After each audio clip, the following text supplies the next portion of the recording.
اعوذ باللہ من الشیطان الرجیم بسم اللہ الرحمن الرحیم سبحان اللہ والحمد للہ ولا الہ الا اللہ واللہ اکبر ولا حول ولا قوة الا باللہ العلی العظیم اللہم صلی علی سیدنا محمد وعلی آل سیدنا محمد وبارک وسلم وصلی علی جمیع الانبیاء والمرسلین۔ السلام علیکم ورحمۃ اللہ وبرکاتہ۔ یہ پچھلے دنوں جو دو درس دیے ہیں ان پہ یہ دو سوال آئے تھے، ان کا جواب چونکہ پبلک کے لیے بھی فائدہ مند ہے تو اس لیے یہ جواب جو ہے اس کا پھر درس میں اس کو شامل کر دیا ہے۔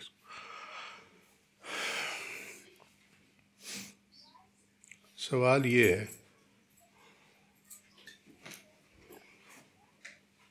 کہ یہ جو وظائف ہیں حسبنا اللہ و نعم الوکیل 450 مرتبہ، لا الہ الا اللہ 166 مرتبہ، یا سیدنا شیخ عبد القادر جیلانی شیئا للہ 1000 مرتبہ،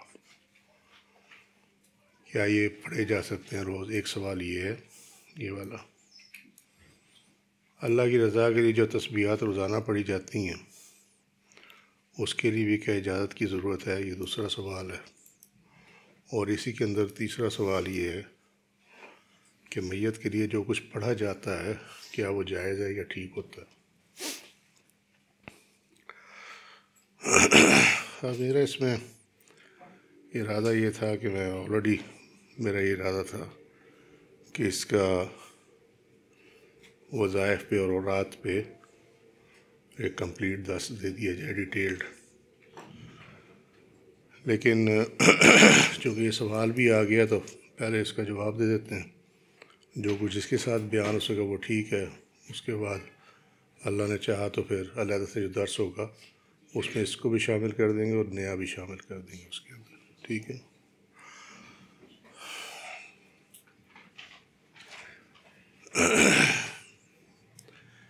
دیکھنے والی بات یہ ہے، پہلے تو سمجھنا چاہیے کہ یہ وظیفہ اور ورد میں فرق ہوتا، یہ سمجھنا بہت ضروری ہے، کیونکہ لوگ پڑھتے ہیں ان کو معلوم نہیں ہوتا کہ یہ وظیفہ ہے یا یہ ورد ہے۔ ورد جو ہے وہ کسی کام کو بار بار معمول کے طور پہ کرنا ورد ہے، ایک چیز کو بار بار اصطلاحاً جو ہے یہ ہے کہ مختلف آیات، دعائیں، اسماء حسنہ، اللہ کے اسم جو ہیں وہ اللہ کی رضا کے لیے، اس کی توجہ میں رہنے کے لیے اور روزانہ کی بنیاد پر پڑھے جائیں تو یہ ورد کہلاتا۔ یہ طریقہ ذکر جو ہے یہ ورد کہلائے گا، ٹھیک ہے۔ اور اگر کسی خاص مقصد کے لیے مخصوص مدت کے لیے ہو اور مخصوص تعداد میں ہو تو پھر یہ طریقہ ذکر جو ہے یہ وظیفہ کہلاتا ہے۔ دونوں کے اندر پرپس کا فرق ہے، ٹھیک ہے، مقصد کیا ہے۔ اور اس کی کچھ بنیادی چیزیں ہیں، سو آپ کو پہلے تو یہ فرق کرنا پڑے گا کہ یہ حسبنا اللہ و نعم الوکیل جو ہے یہ آپ پڑھ کس لیے رہے ہیں؟ آیا یہ ورد کر رہے ہیں یا یہ وظیفہ ہے کسی کام کے لیے؟ کیونکہ آگے تعداد مخصوص آ رہی ہے، ٹھیک ہے، 450 لکھا ہوا سوال کرنے والوں نے، تو یہ دیکھنا پڑے گا۔ اگر یہ ورد ہے، ٹھیک ہے، تو تقویٰ کی تمام شرائط پوری کرنی پڑیں گی، سمجھے؟ اخلاص کی، تقوی کی تمام بنیادی شرائط کو پورا کرنا پڑے گا۔ کیونکہ ورد کا جو معاملہ ہے وہ یہ ہے، بنیاد اس کی فَاذْكُرُونِی أَذْكُرْكُمْ، تم مجھے یاد رکھو میں تمہیں یاد رکھوں گا۔ اور اللہ تعالیٰ جب کسی کو یاد رکھتا ہے تو پھر اس میں ریکوائرمنٹ یہ ہے کہ اس بندے کے اندر نجاست اور شرک کی نجاست نہ ہو، کفر کا وبال نہ ہو، اور وہ اللہ سے ڈرنے والا ہو، اللہ کے احکامات کا پابند ہو، سمجھے؟ جھوٹ سے، فریب سے، حسد، کینہ، بغض، ان تمام چیزوں سے صاف ہو، تو اللہ تعالیٰ اس کو یاد رکھے گا۔ اللہ پاک ہے اور اللہ تعالیٰ پاک ہی کو قبول فرماتا، پاک ہے اور پاک کو قبول فرماتا۔ جب اس نے کسی کو یاد رکھنا ہو تو اصل میں یہ قبولیت کا دوسرا نام ہے۔ تو ورد کے اندر یہ تمام چیزیں جو ہیں، یہ شرائط پوری کرنی پڑیں گی، اس کے بغیر کوئی معاملہ حل نہیں ہوتا۔ لوگ پڑھتے چلے جاتے ہیں، پورا ٹائم لگاتے ہیں، سب کچھ ہوتا ہے، لیکن حاصل اصول کچھ نہیں ہوتا، بلکہ الٹا جو ہے وہ معاملات الجھنا شروع ہو جاتے ہیں۔ اس کی وجہ یہ ہے کہ یہ ایک کام کرتے ہیں کہ صرف پڑھنا ہے، جبکہ اس کے ساتھ جو دوسری شرائط ہیں، تقویٰ پہ عمل کرنا، اخلاص کو اپنانا، یہ تمام چیزیں جو ہیں یہ ناپید ہوتی ہیں ادھر۔ اسی زبان سے جھوٹ بولا جا رہا ہوتا ہے، اسی زبان سے غیبت کی جا رہی ہوتی ہے، حرام کھایا جا رہا ہوتا ہے، سمجھے، حرام دیکھا جا رہا ہوتا ہے، یہ سب ہوتا ہے، اس کے ساتھ ورد بھی چل رہا ہوتا ہے، ٹھیک ہے۔ تو یہ چیزیں جو ہیں یہ اس میں پھر آڑ بن جاتی ہیں۔ اس کا جو ثمر ہے اس میں وہ پھر اللہ کی رحمت ہی ہے جو ہو جائے، ہم اس سے انکار نہیں کرتے، لیکن اس کا جو اصول ہے وہ یہ ہے کہ پھر یہ ورد آپ کو کوئی فائدہ دینے والا نہیں ہے، ٹھیک ہے۔ سیکنڈلی، اس ورد کی حسبنا اللہ و نعم الوکیل کی جو ایک میں اس کی سائڈ بتا دیتا ہوں، جو باطنی اس کی سائڈ ہے۔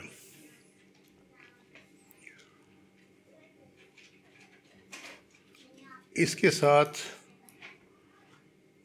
جو کچھ باطن میں پڑھنے والا ہے اس کو یہ ادراک نہیں ہوتا کہ وہ پڑھ تو رہا ہے، لیکن اس کے پیچھے یہ دائم ہے کون ہے، یہ اس کو نہیں پتہ ہوتا۔ یہ بڑی سخت چیز ہے، حسبنا اللہ و نعم الوکیل۔ یہ دیکھنے میں بڑا آسان لگتا ہے، قرآن سے ہے، ٹھیک ہے، مگر یہ اتنا سخت ہے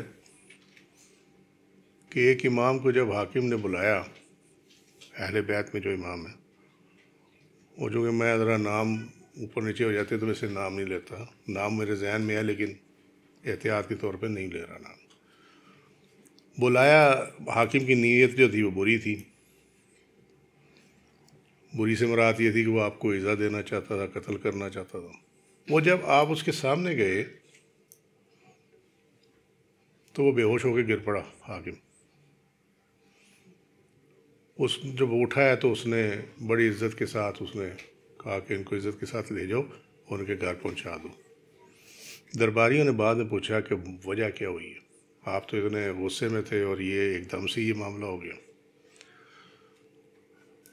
انہوں نے کہا مجھے نہیں پتہ، مجھے تو صرف یہ پتہ ہے کہ 2 اژدہے آئے ہیں اور انہوں نے وہ میرے اوپر لپٹ گئے ہیں اور انہوں نے مجھے بھینچنا شروع کر دیا، تو مجھے ہوش ہی کوئی نہیں رہا۔ اژدہے، یہ بات ذرا پہنچ گئی ادھر تک، تو جو وہاں معتقد تھے انہوں نے پوچھا کہ حضرت یہ کیا معاملہ ہے؟ آپ فرمان لگے اور تو مجھے کچھ معلوم نہیں، لیکن مجھے یہ پتہ ہے کہ میں یہ ورد کرتا ہوں، یہ والا، حسبنا اللہ و نعم الوکیل۔ یہ خاص ورد ہے ان لوگوں کے لیے جو خاص اور اقصى الخاص ہیں۔ اب اس میں اس کی جو اصل ہے وہ کیا ہے؟ اصل یہ ہے کہ اگر یہ ورد میں جائے گا نا تو یہ خاص اور اقصى الخاص کے لیے، وظیفے کے طور پہ یہ امتی کے پاس عوام الناس میں ہو سکتا، خاص مقصد کے لیے، خاص چیز کے لیے، مقررہ مدت کے لیے آپ اس کو پڑھ سکتے ہیں، لیکن اس کے لیے بھی پھر اجازت چاہیے ہوگی۔ اللہ کو منظور ہوا انشاءاللہ تعالی میں قرآن سے ہی تم لوگوں کو یہ کروا دوں گا کہ یہ جو اجازت ہے یہ اس کا ثبوت کیا ہے، کیوں چاہیے ہوتی ہے، اس کا ثبوت کیا ہے اور یہ کیوں چاہیے ہوتی ہے۔ میں انشاءاللہ تعالی قرآن سے ہی یہ میں چاہیے کر رہا تھا، ابھی ٹائم نہیں ملتا، اجازت کے دلائل وغیرہ میں نے کیے ہوئے سارا، تو یہ کروا دوں گا، ٹھیک ہے۔ ایک تو ہو گیا یہ، تو لہٰذا اگر تو کسی کامل کی اجازت ہے اس کے پیچھے تو پھر یہ وظیفے کے طور پہ کیا جا سکتا ہے، ادروائز جو ہے یہ اس کو ورد بنانا جو ہے وہ میں ایڈوائز نہیں کروں گا، میں نہیں ایڈوائز کروں گا، کوئی اور کرتا کرے، بالکل کرے، سمجھے۔ کیونکہ اگر آپ یہ عام لوگوں میں یہ اس کو ورد کے طور پہ دیتے ہیں تو پھر اس کے ساتھ ایک بہت بڑا کام کرنا پڑے گا، وہ یہ ہے کہ یہ پڑھنے والے کی 24 گھنٹے نگرانی کرنی پڑے گی کہ کہیں یہ اس کی کسی غلطی کی وجہ سے یہ جو وظیفہ ہے یہ اس کا بیک لیش نہ آئے پڑھنے والے پہ، سمجھے۔ پڑھ تو رہا ہے لیکن اس کا جو ہے نا اوپر بجائے اس کے کہ سیدھا ہو کام، یہ لوٹ کر اسی کے اوپر آ جائے، تو اس کے لیے پھر اس کو پیچھے کامل کی ضرورت ہے جو کہ اس کا واچ رکھے اور جہاں کہیں غلطی ہو اللہ کے حکم سے اس کو سنبھال لے۔ ادر دین دیٹ یہ نہیں کیا جا سکتا۔ لوگوں کی بڑی بیوقوفی یہ ہے کہ لوگوں نے فقراء کی محفلوں میں بیٹھ کے، اللہ والوں کی محفلوں میں بیٹھ کے سنیں یہ ساری چیزیں، نوٹ کر لی گئیں اور بعد میں بغیر اس کی تیاری کے اس چیز کو آگے جاری و ساری کر دیا گیا۔ اب وظائف کی کتابوں میں تمہیں مل جائے گا یہ جی اتنی دفعہ پڑھو تو یہ ہو جائے گا، اتنی دفعہ یہ پڑھو یہ ہو جائے گا، مگر اس کی جو کنڈیشنز ہیں وہ کون ابا جی پوری کریں گے؟ سوچنے والی بات ہے۔ جب تک وہ پوری نہیں ہوتی، اللہ کا کلام جو ہے وہ کھیل مذاق نہیں ہے، معاذ اللہ استغفر اللہ، یہ کائنات میں سب سے زیادہ سینسٹیو چیز ہے۔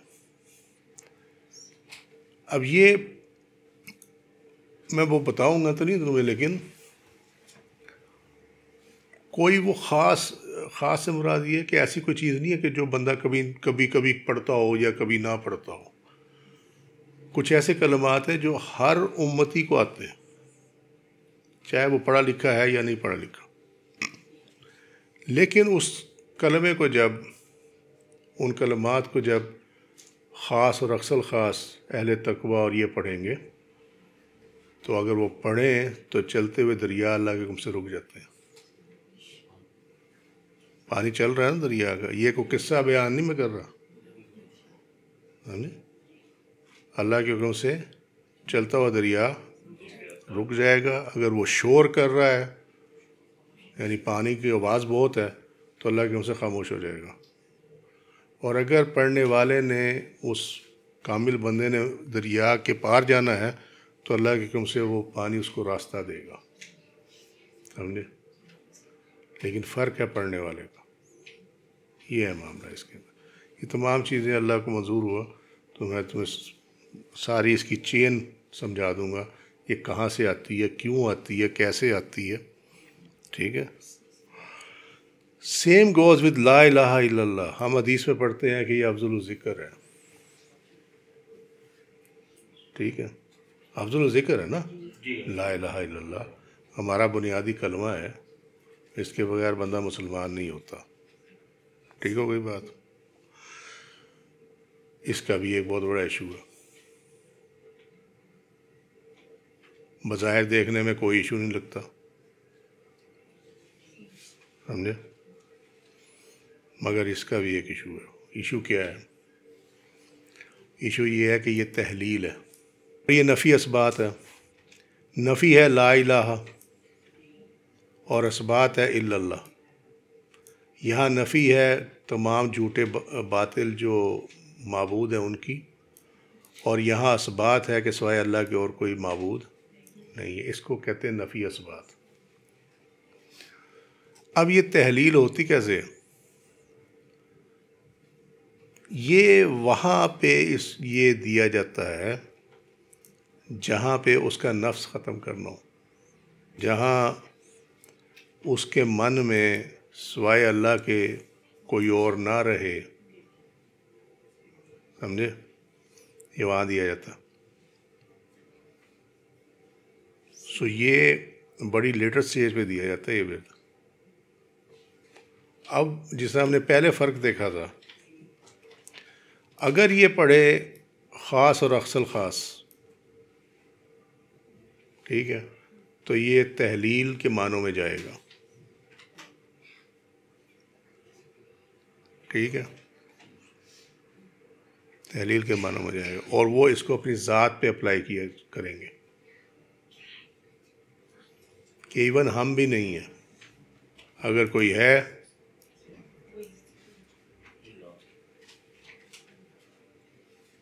سمجھ گئے بات۔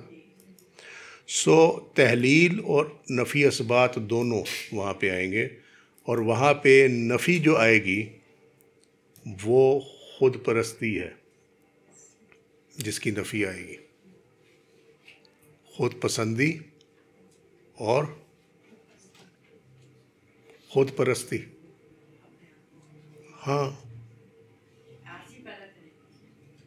وہی کہہ رہا ہوں، اپنا نفس ختم کرنے کے لیے ہر شخص جو ہے اپنی پرستش کرتا،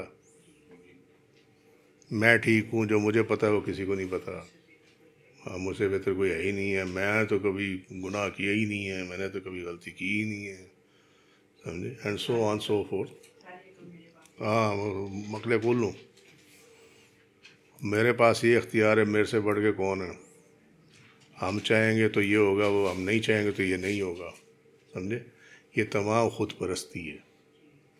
اور جب پڑھنے والا ہو لا الہ اور وہ خود پرست بھی ہو، کوئی حاصل اصول نہیں ہے، سمجھ گئے۔ سو تحلیل ذات بھی ہے،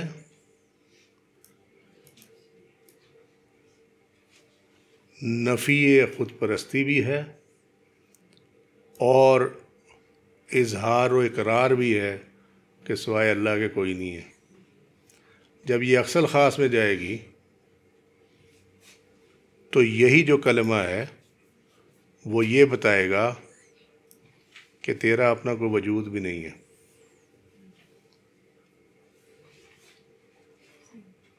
سمجھے۔ یہ کلمہ وہ کلمہ ہے جو بہت سے بڑی گرہ کو کھول دیتا۔ جب اس کو استعمال کیا جائے گا دنیاوی کاموں کے لیے، یہ اس کلمہ کے ساتھ زیادتی ہے، سمجھے۔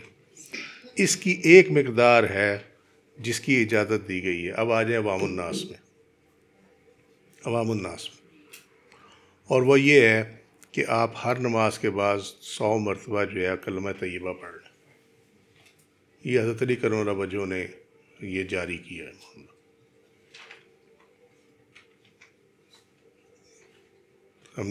سو یہ ورد کیا جا سکتا، اس سے یہ ہے کہ آپ کا ایمان جو ہے وہ ہر نماز کے بعد ریوائیو ہوتا چلا جائے گا، ٹھیک ہے۔ اس کے پیچھے یہ لاجک ہے اس کی۔ اب سمجھ میں آ گئی بات۔ سو اس کے لیے بھی اگر اب یہ وہی بات آ جاتی ہے پھر کہ یا وظیفہ کر رہے ہیں یا ورد کر رہے ہیں۔ نارملی اس کو لوگ ورد کے طور پہ لیتے ہیں، تو اگر ورد کرنا ہے تو پھر تقویٰ کی اور تمام دوسری چیزیں جو ہیں وہ پوری کرنی پڑیں گی، اس کے بغیر جو ہے یہ معاملہ خراب ہو جائے گا، سمجھے۔ اور اگر آپ اللہ کے سوا، یہ میں بار بار اس کو ہائی لائٹ اس لیے کر رہا ہوں کہ اس کو ہر دفعہ جب آپ دیکھیں گے اس میں سے نئی معاملہ نکلے گا۔ اس کو اگر کہیں یوز کر لیا نا اس حالت میں کہ آپ زبان سے تو کہہ رہے ہیں لا الہ الا اللہ، ٹھیک ہے، اور آپ کے دل میں یہ ہے کہ اچھا فلانا نہ مانا تو پھر یہ نہیں ہونے لگا، یہ چیز ناممکن ہے، فلانی چیز ناممکن ہے، سمجھے۔ اگر فلانا بہادر جو ہے اس نے صاحب میرا ساتھ نہ دیا تو میرا تو کام نہیں بننے لگا، وہاں یہ جو آپ نے جتنی محنت کی ہے وہ ساری ضائع ہو جائے گی۔ اس کے پڑھنے کا ثواب ضرور ملے گا، لیکن اگر آپ یہ کہیں کہ اس سے آپ کو کچھ حاصل ہو جائے، وہ نہیں ہونے والا۔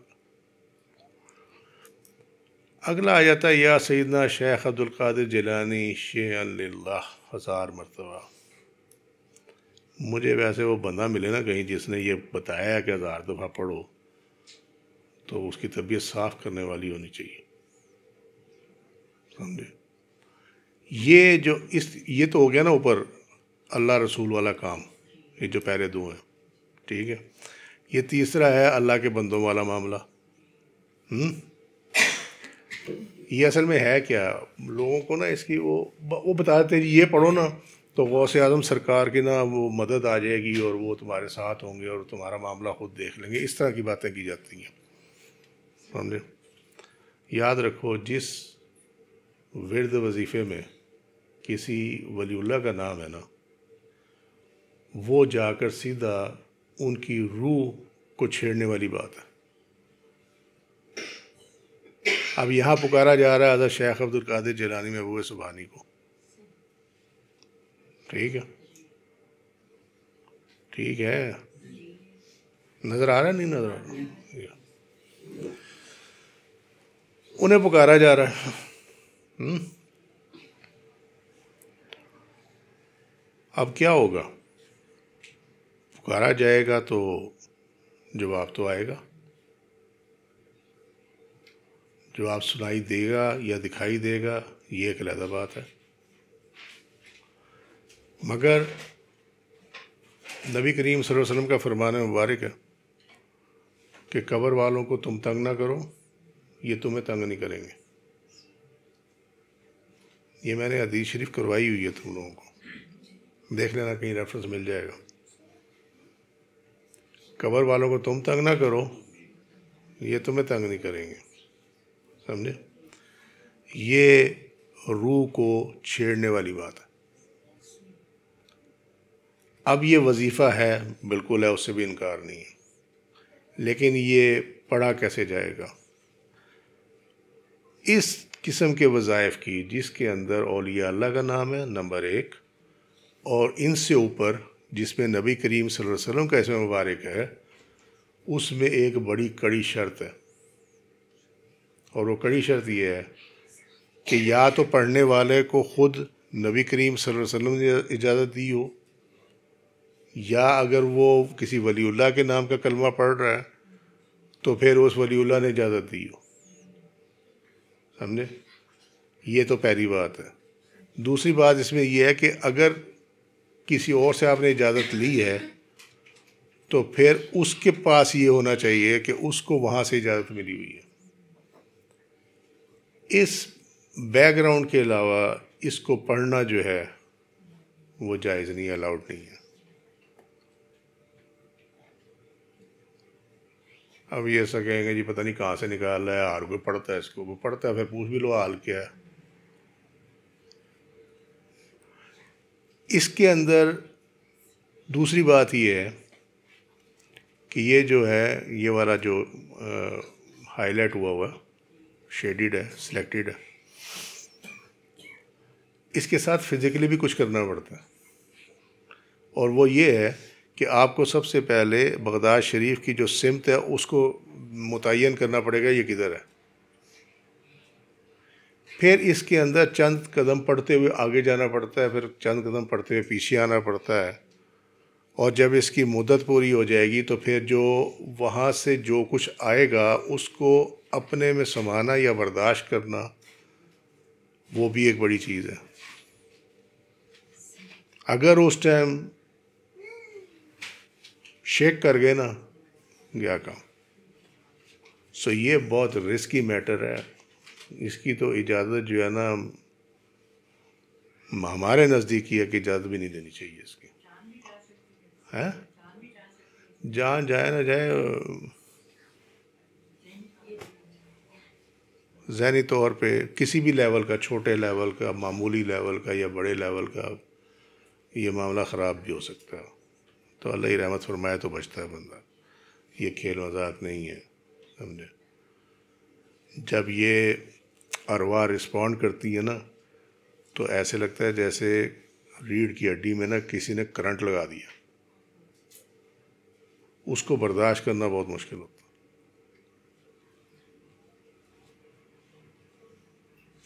سمجھ گئے بات؟ نہیں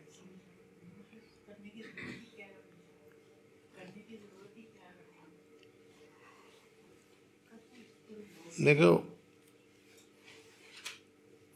ہم لوگ نا الجھ گئے ہیں کم علم لوگوں میں، اور اپنی مرادوں اور اپنی ہوس کو پورا کرنے کے عمل میں پھنس گئے ہیں ہم لوگ. وگرنہ ان چیزوں میں پڑھنے کی ضرورت بھی نہیں ہے. میں بتاتا ہوں.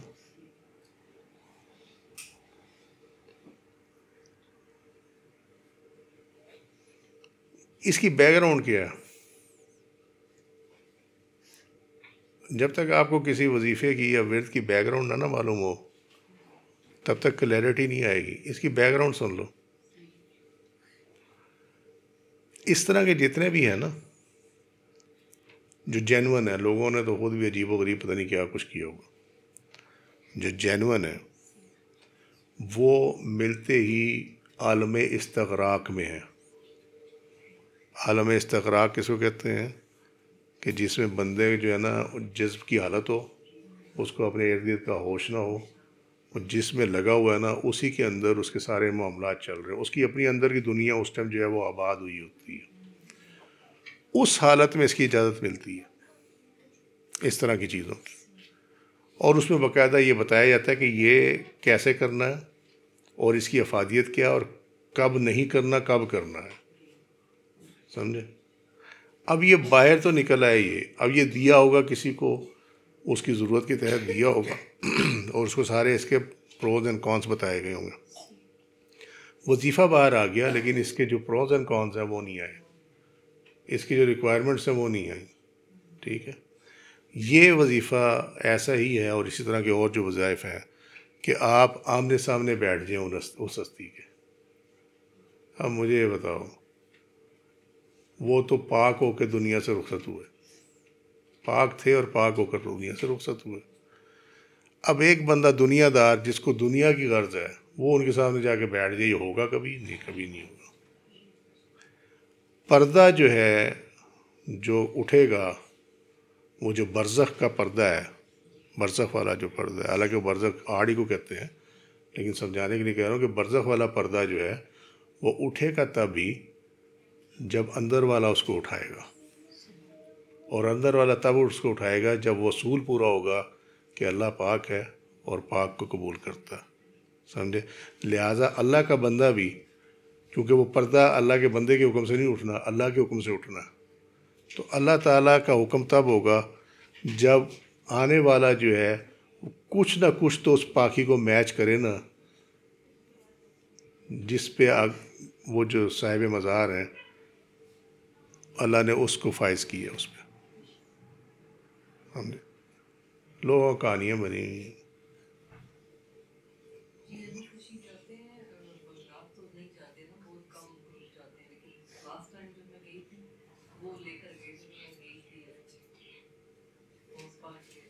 وہ مانتے نہیں ہیں، حالانکہ وہ نجیب الطرفین ہے.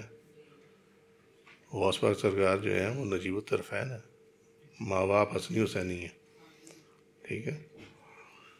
سو اس کا تو ہو گیا یہ معاملہ. لہٰذا میرا مشورہ یہی ہے سوال کرنے والوں کو بھی، سننے والوں کو بھی، کہ اس قسم کے وظائف میں تب تک نہ پڑھیں جب تک آپ کے سر پہ کوئی کامل نہ ہو.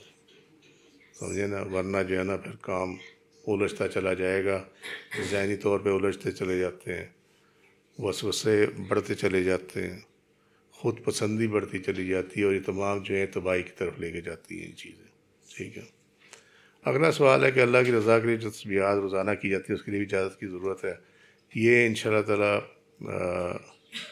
جو اس کی تفصیل آئے گی نا وظائف اور اوراد کی، اس میں اس کا ڈیٹیل جواب آ جائے گا، لیکن فی الحال یہ ہے کہ جیسا وہ سمجھایا کہ یہ دیکھنے والی چیز ہے کہ یہ ورد ہے یا وظیفہ ہے، اور سوال سے یہ پتہ چل رہا ہے کہ اللہ کی رضا کے لیے، تو اس کا مطلب ہے کہ یہ ورد ہے، ٹھیک ہے۔ اب ورد جو ہے وہ پڑھنے والے کی کیپیسٹی سے زیادہ کا نہیں دیا جاتا کبھی بھی، اور دینے والا بھی جو ہے وہ کامل ہونا چاہیے۔ یہ تھوڑی ہے اچھا جاؤ جی اجازت ہے پڑھ لو، ایسا نہیں ہوتا۔ یہ جب کھلے گی نا تمہارے سامنے انشاءاللہ تعالی، تو تمہیں پتہ چلے گا کہ یہ اجازت کتنی سینسٹیو چیز ہے، سمجھے؟ اتنا سمجھ لو کہ نبی کریم صلی اللہ علیہ وسلم سے بڑھ کر کامل اللہ کی مخلوق میں کوئی نہیں ہے، ٹھیک ہے۔ تو بیسیکلی آپ صلی اللہ علیہ وسلم کے پاس یہ اذن ہے کہ آپ جس کو جس چیز کی چاہے اجازت دے دیں۔ اب امت میں وہ اجازت جو ہے، جس چیز کی بھی اجازت ہوگی وہ چلے گی مدینہ شریف سے ہی، آپ جو مرضی کر لیں اس کا، سمجھے؟ اب یہ کوئی جی کہانی ہے، نہیں کہانی نہیں ہے، قرآن نہیں پڑھا لوگوں نے غور سے، اللہ کے حکم سے اس چیز کو قرآن سے ہی تمہیں ثابت کر دیں گے، سمجھے؟ تو اب جس کی اجازت وہاں سے آنی ہے تو وجہ ہی ہوگی نا اس کی۔ تو اس لیے دیکھنا یہ ہے، اور اس میں بھی یہ ہے کہ اللہ کا فرمان یہ ہے کہ آپ جس کو چاہے اجازت دینا چاہیں اس کو دے دیں۔ اس سے کیا معلوم ہوا کہ ہر کسی کو اجازت نہیں ملتی۔ یہ سورہ نور آیت نمبر 62، فَأْذَنْ لِمَنْ شِئْتَ مِنْهُمْ، کہ ان میں سے پھر جس کو چاہیں آپ اجازت دے دیں، سمجھے؟ تو یہ اجازت کے دلائل پہ جب ہم آئیں گے نا کہ اس کے دلائل کیا ہیں اجازت کے، تو اس میں انشاءاللہ تعالیٰ تمہیں یہ ساری اور بھی آئیں گی اس کے اندر، مَا مِن شَفِیعٍ إِلَّا مِن بَعْدِ إِذْنِهِ، سورہ یونس، اس طرح کی تمام چیزیں آئیں گی۔ ابھی کر رہا ہوں، لکھ رہا ہوں، تھوڑا سا کل لکھا تھا، ابھی اور رہتا ہے اس کے اندر بہت۔ اس کی تمہیں بنیاد بھی دیں گے کہ وظیفے کی بنیاد کیا ہے اور ورد کی بنیاد کیا ہے، جس طرح یہ بتایا یہ فَاذْكُرُونِی أَذْكُرْکُم۔ سو یہ دیکھنا یہ ہے کہ جو تسبیحات کی جا رہی ہیں وہ کون سی ہیں، اور کیا وہ عام آدمی اس کو ریگولرلی کر سکتا ہے، سمجھے؟ ایک بات تو آپ، جس طرح ہوتا ہے نا کہ ہم کہتے ہیں اولاد ہونے کے لیے ماں باپ کا ہونا ضروری ہے، ٹھیک ہے، وہ معجزے تو اب وہ ہو گئے نا حضرت آدم علیہ السلام والا اور حضرت عیسیٰ علیہ السلام والا۔ اسی طریقے سے یہ جو ورد وظائف ہیں، اس کے لیے جو بنیادی چیز ہے وہ یہ ہے کہ تقوی اور اخلاص اور اجازت، یہ مسٹ ہے، اس کے بغیر یہ نہیں ہے۔ اب اگلا حصہ جو ہے وہ اس کا یہ ہے کہ میت کے لیے جو کچھ پڑھا جاتا ہے کیا وہ ٹھیک ہوتا ہے؟ یس، وہ ٹھیک ہوتا ہے، اور اس کی وہ جو ڈیولپ اس کو کیا گیا کہ یہ چیز پڑھنی چاہیے۔ فار ایگزامپل سورہ ملک ہے، ٹھیک ہے، سورہ ملک کے بارے میں حدیث میں موجود ہے کہ اس کے ذریعے قبر کا عذاب اور یہ تمام چیزیں جو ہیں وہ اللہ تعالیٰ اس سے محفوظ رکھتا ہے۔ تو اگر آپ اس کا پڑھ کے اس کے لیے ثواب کر دیں تو ثواب کا مطلب ایسے ہی ہوتا ہے جیسے اس نے پڑھا، ٹھیک ہے۔ جب آپ اصالِ ثواب کرتے ہیں نا تو ایسے جیسے اس فوت ہونے والے نے پڑھا۔ اب چونکہ وہ تو نہیں پڑھ سکتا تو لہٰذا اس کی جگہ ہم نے پڑھ لیا، لیکن اس کا ثواب جو ہے وہ اس کو پہنچے، تو جب ثواب اس کو پہنچے گا تو آٹومیٹکلی اس کے لیے جو ہے وہ قبر کا عذاب اور قبر کی مشکلات جو ہے وہ آسان ہو جائیں گی، دور ہو جائیں گی۔ تو وہ ٹھیک ہے، وہ جائز ہے، انشاءاللہ تعالیٰ اس کی بھی جو ڈیٹیل ہے وہ آنے والے وقت میں دے دی جائے گی۔ آج کے لیے اتنا ہی، وما علینا الا البلاغ واللہ ورسولہ اعلم بالصواب۔ سبحانک اللہم وبحمدک، اشہد ان لا الہ الا انت، استغفرک واتوب الیک۔ عملت سوءا وظلمت نفسی فاغفر لی فإنہ لا یغفر الذنوب الا انت۔ سبحان ربک رب العزۃ عما یصفون وسلام علی المرسلین والحمد للہ رب العالمین۔ السلام علیکم ورحمۃ اللہ وبرکاتہ۔